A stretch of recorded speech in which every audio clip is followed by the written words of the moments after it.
Hey guys, and in this tutorial what we are going to talk about is the case statement.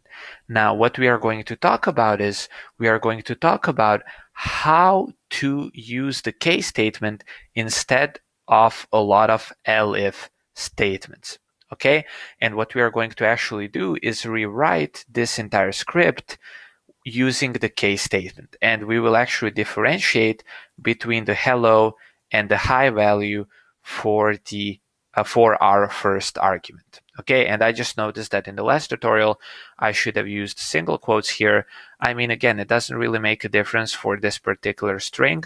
However, because I am using the rule which I presented to you, which is use single quotes unless you have a really strong reason not to, I kind of unconsciously broke the rule by not paying enough attention. Okay, so this is just a detail. I mean, again, the script is going to work even if you use double quotes. Nothing bad is going to happen, but I basically broke my own rule. Okay, and I don't know why I did that, probably sloppiness.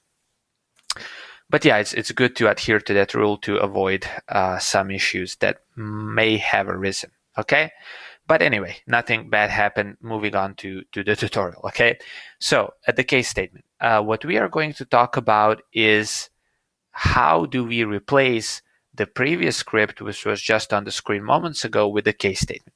First thing we write is the case keyword. Okay, because the case keyword signifies to the shell, that is to the interpreter which is going to be reading the script, that we are about to initiate a case statement.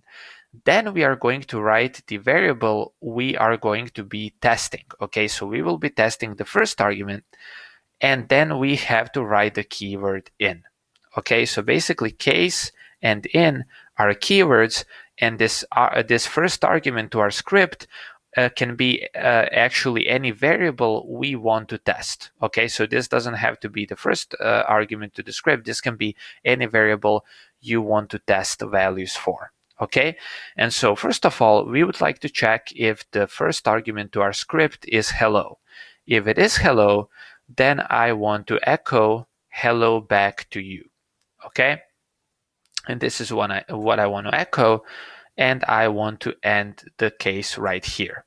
Okay, then what I want to do, and by ending the case, I don't mean ending the case statement, I mean ending this particular chunk of the case statement. Okay, then I want to test if my argument, if my first argument to the script is equal to hi, and if it is, I want to echo hi.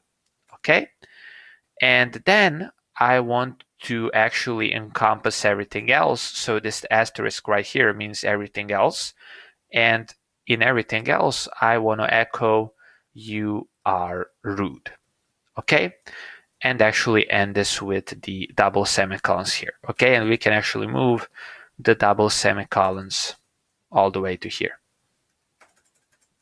Okay, and we end the case statement, and now when I say case statement, I mean the global case statement, which is basically the case statement which is right here. We end that by writing ESAC, okay, ESAC as I read it. I'm not sure if I'm pronouncing it correctly. Okay, so basically what we are saying, we covered this part already. So with this part, we are saying we would like to test our first argument. And with these parts, we are saying, okay, if the first argument is equal to hello, then we would like to echo hello back to you. And here is where we stop. Okay, so if our first argument is equal to hello, we will echo hello back to you, and then we will encounter these two semicolons, and they are basically saying, okay, when you encounter these two semicolons, you will skip right here. Okay, so basically you're done executing, skip the rest of the case statement, and just continue executing from this line, okay, where this black thing is currently blinking, where my mouse cursor is, okay, just after the ESAC keyword. Then if our first argument is equal to hi, then we will echo hi, and then again the same story, we will skip over to here where my cursor currently is. And if it's neither equal hello nor does it equal hi, then we are going to basically cover it with this asterisk, which means every single other case, and we are going to echo you are rude, and then we are going to end up here again. Okay, so basically the purposes of these two semicolons are to basically say, okay, you've done your thing, and now skip the rest of the case statement and go right here. Okay, and as you can see, we have this parentheses right here, which is actually used as a part of the case statement syntax. Okay, and now what is going to happen if so I saved this file already as I was talking by using a keyboard shortcut, and now if I go to the terminal and if I run tutorial script 2.sh and I run it with hello, I will get hello back to you. If I run it with hi, I will get hi, and if I run it with some random argument, I will get you are rude. Okay? So basically with this case statement, we have replaced a bunch of elif statements. Now, one thing I wanted to note is that the case statement doesn't rely the same way the elif statement relies on exit codes. Okay, the case statement actually matches patterns.